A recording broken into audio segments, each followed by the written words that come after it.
Hey guys, this is the Revolutionary Male. As always, my name is Alex. And today I'm going to go ahead and read an article that I found through the website Medium, but I guess it's actually posted on PS I Love You.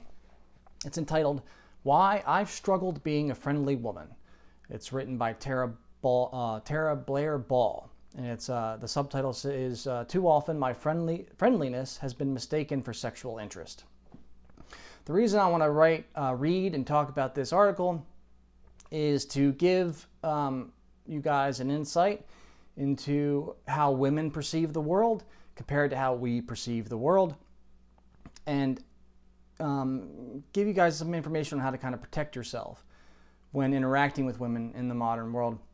Because we live in the Me Too era now, and we have to, as men, protect ourselves from interacting with women who may not be good for us, who could potentially do us harm, damage to our lives. And we need to learn, how to recognize the signals and signs of people like that. I looked through Tara Blair Ball's back catalog of articles and stuff, because she is a certified relationship coach. She has a bachelor's and a master's degree from 2 different universities. I don't know what those 2 specific degrees are in, but she's received training from some kind of academy related to relationships. So, take that for what you will. It doesn't really matter to me what her personal certification or expertise is, because I'm not a relationship coach. I'm not a relationship expert. I'm just a man on here on YouTube. So let's go ahead and get started. This is from her article. I'm super friendly. I smile pretty much all of the time. I remember your name and the names of your dog, spouse, and or children. I will remember that you are training for a triathlon or visiting an exotic location soon, and I'll ask you about it when I see you 6 months to a year later. But it's sometimes the bane of my existence. Too often my friendliness has been mistaken for sexual interest by men, and the most recent event was with my own chiropractor. So before we get into the details here, notice the way she's talking. She doesn't actually take any real responsibility for this. She is actually trying to deflect blame by blaming her personality, rather than the fact that she chooses to be this way. She chooses to invite people into her life. So this is a characteristic to be careful of. Notice the way that people talk about themselves and their personalities, because it will reveal a lot about how they see themselves and how they see their relationships and the dynamic that they have with other people. It's vitally important. When people talk like this, it's best to kind of stay away from them, because they won't take responsibility for the way that they are and the life choices they make. It is pretty amazing that she's blaming her friendliness. And also, I want to let you guys know too, friendliness is not indicative of sexual interest from women. Women are, especially the more feminine that they are, women are just going to be friendly to people they don't know. Especially very feminine, outgoing women are like this. So how friendly they are to you, how many questions they ask, never, ever, ever take friendliness as indicative of romantic or sexual interest. All right. All right. In 2011, I developed a running injury that had plagued me for years. Every time I try to start back running, I get a pinched nerve in my lower back that radiates all the way down to my ankle. In the last 8 years, I've been on several rounds of steroids, done 3 different rounds of physical therapy, and lots of yoga. Nothing has helped to prevent the injury from happening again. After I heard it again in 2019, I decided to seek out a chiropractor, as that was the only option I had sought out in the past. The chiropractor was married with 2 children, probably 5 to 10 years older than me. Not all that good looking, but a friendly guy. I did, though, notice things from the beginning that were odd about him. He always made a point to touch my arm when he saw me, and then he started hugging me before my adjustments. I'm a huggy person, so I took it in stride. Okay, she says that this is odd, but this could just be friendly behavior. I did, in fact, witness him acting the same way with his other patients, so I rationalized that that was just his personality, the approachable chiropractor. But then one day he asked me if I was dating. When I told him I was, he asked me how serious it was. We're going to get married. We just aren't engaged yet, I told him. Serious then, he responded. Yup, I replied. At the end of that appointment, he let me know that if I was ever having any pain or discomfort at night or over the weekend, I could call him on his cell. A number he told me was on the clinic's website. It struck me again as odd, but I rationalized that he was just being a concerned professional, especially since it was obviously a number open to the public and it was listed on their website. Again, this is nothing wrong with this. This is basic human behavior. He's friendly, she's friendly, he's treating her exactly the way that he treats his other patients, but to her, in her mind, this is all odd, and she's rationalizing this odd behavior away in retrospect. I also remember that some of my previous doctors had offered me their personal cell phone numbers when I was having issues that concerned them. I didn't remember, though, feeling weird when previous doctors had told me I could call them. So this sounds like a problem she has. All this stuff is issues that she has, not really that anything that her or these other doctors have done. Sorry, I'm drinking. I'm thirsty tonight. Being friendly, I knew the chiropractor liked comic books and the Marvel movies, so I'd ask him about them as a source of quick chit-chat whenever I'd be in for an adjustment. Several appointments went by with nothing striking me as weird. I got engaged to my now husband and also told him that. Then one day, at the end of an adjustment, he started telling me about his collection of first edition comic books. I have a lot, he told me. If you were to come back to my house and see them, you'd be impressed, he told me next. My stomach started nodding, and I blinked at him. My fiance's nerdy. I bet you that would be more his thing, I said. I have a great collection, he reiterated. Maybe you should have a party and invite a herd of nerds to see it, I said, trying to joke to change the topic. He laughed and repeated, a herd. God almighty. You see how she's taking this? He's being friendly. She doesn't know. Based on the way he treats her patients, I would imagine he's probably pretty friendly with lots of them. He seems like an outgoing guy and very nice and approachable. She knows he's got 2 kids and a wife. And there's nothing in any of this interaction that has anything to do with, is indicative at all of her being hit on. But that's not what's happening in her mind. In her mind, apparently, I guess, every guy who tries to talk to her in this way wants her sexually. This is how a lot of women think. And this is the kind of stuff that you have to be careful of and protect yourself, because one wrong or false move and you could be in serious trouble. All right.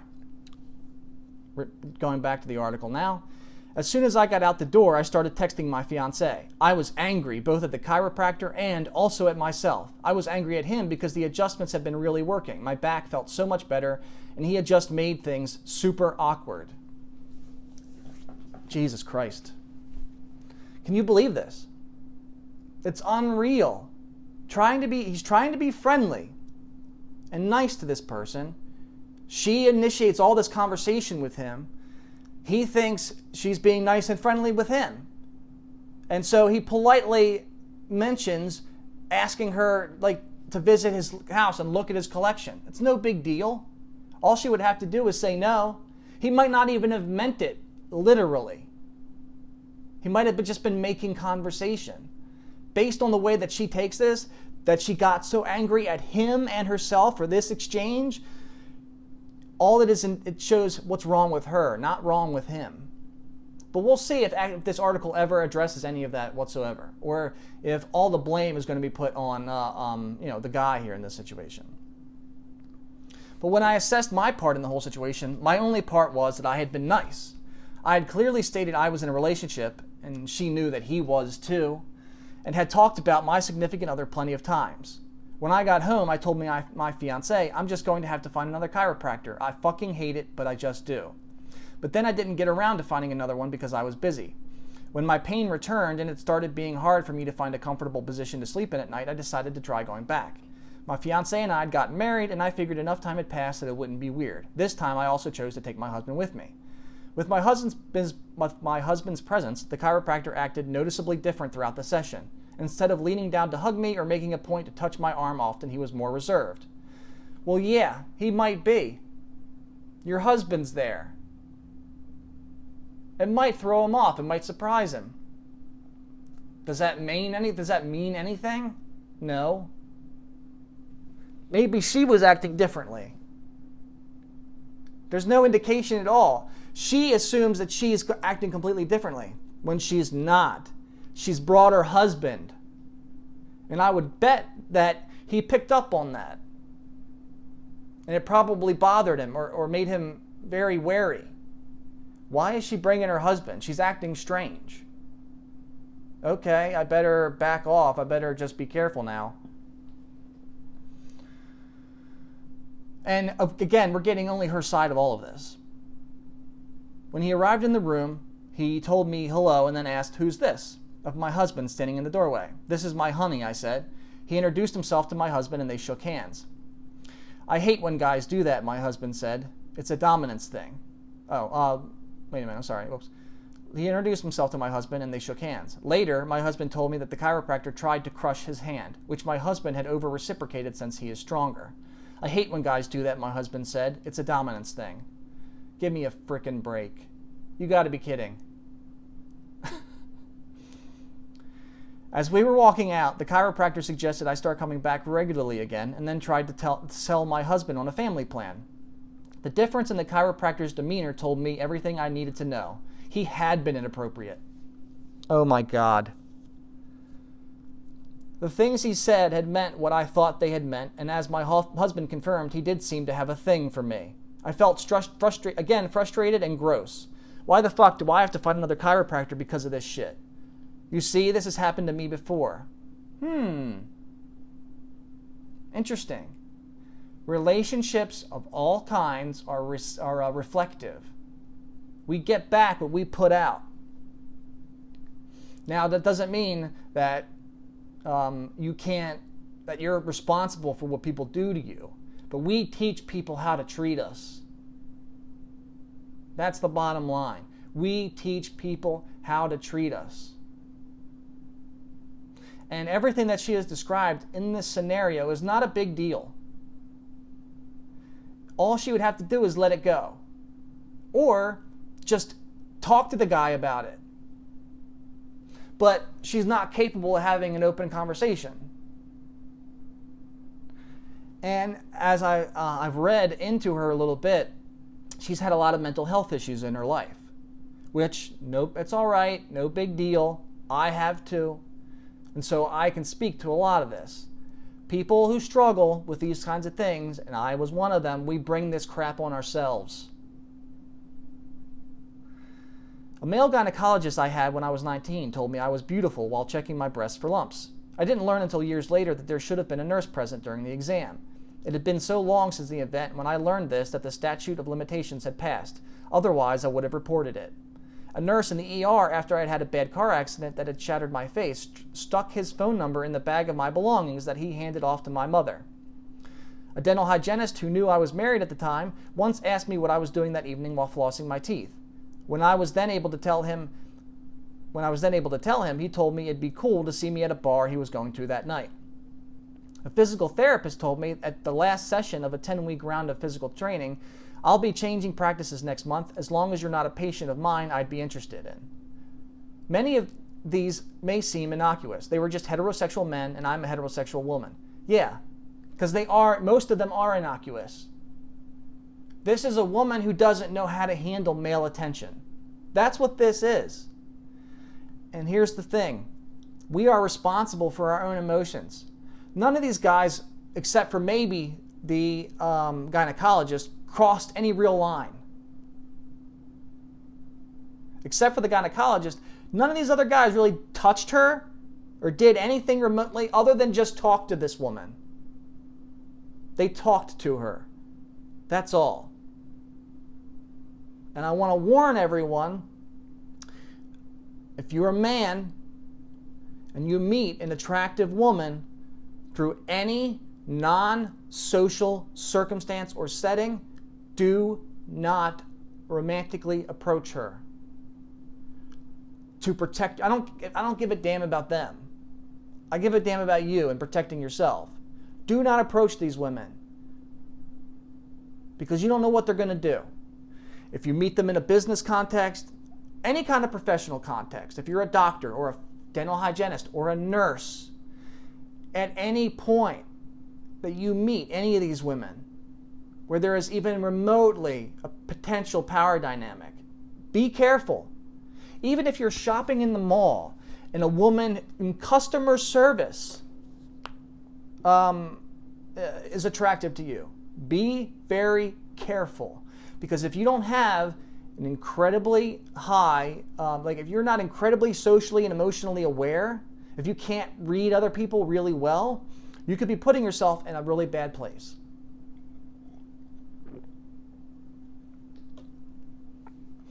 And I don't know if I expressed this earlier, but we are responsible for our own emotions. So if I say something that upsets you, that's not my fault. Especially if, I shouldn't say it that way. Let me see. If I say something that upsets you, well, I don't want to, if we're in a personal relationship, or we work together, or you're a family member, or a friend, and I say something that upsets you, and you don't tell me that, that's on you, not me. I'm not in control of your emotions, so I sure as hell am not going to take responsibility for them. And you shouldn't do that for other people either. Now, let me continue with her article. Our society is prone to blaming women for the choices of men. I might have given the wrong impression. Maybe I wore something inappropriate, and that made them think I was down for them doing and saying whatever they did. Those things simply wouldn't be true. I am a good conversationalist. I listen actively. I am nice. That's it. Well, here's the thing. What's your name? Tara. Here's the thing, Tara.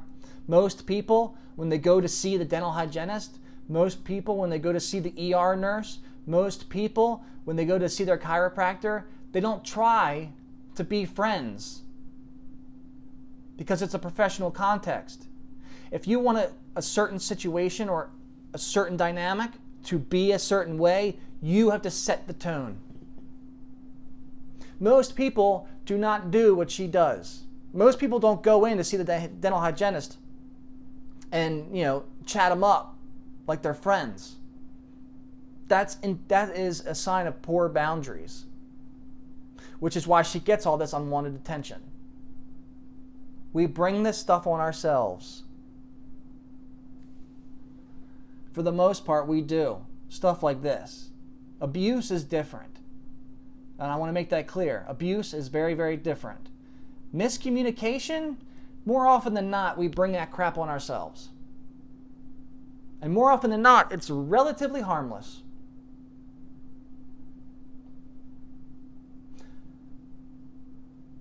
All right. Each time I felt violated and angry because the clearly defined boundaries of patient medical personnel were crossed. You crossed them. You crossed them first. There's no responsibility in here at all.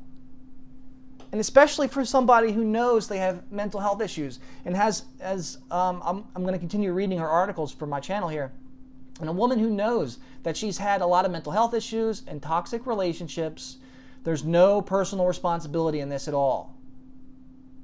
None at all. And look, like I said earlier, we teach other people how to treat us. This is especially true for women and their heterosexual, and for heterosexual women and the way that they invite heterosexual men to treat them.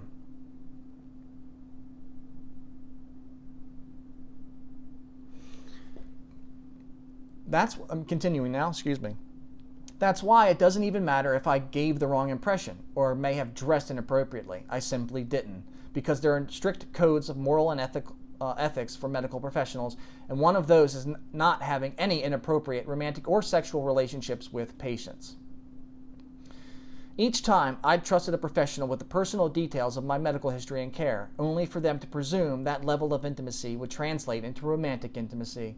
I still get frustrated whenever events like these have occurred, and in the past, this has caused me to want to change my own behavior, to clam up, shut down, be bitchy, etc., to discourage these advances. But what I've learned too is that I don't have any control over how others act. Exactly. I don't like myself when I'm not myself, and myself is friendly and personable and kind. All that I know is to keep showing up, having clear boundaries, which I suspect that she has had a problem with, and being honest. And when it's time to cut people out of my life, including chiropractors and offices located conveniently to my own home, to fucking do it. This is a certified relationship coach. Not good. No personal accountability in this whatsoever. It's disappointing, but guys, you have to be careful. In today's day and age, everyone has been given every incentive to be vindictive and to come after you for just trying to be nice, for just trying to be friendly, for trying to be romantic, whatever. Be careful. Be very, very careful. All right, guys, if you like this video, go ahead and hit the like button. If you want to subscribe to my channel, please hit the subscribe button. And I hope you enjoy this video and all the others that are forthcoming. My name is Alex. This is the Revolutionary Male, and I will go ahead and see you next time.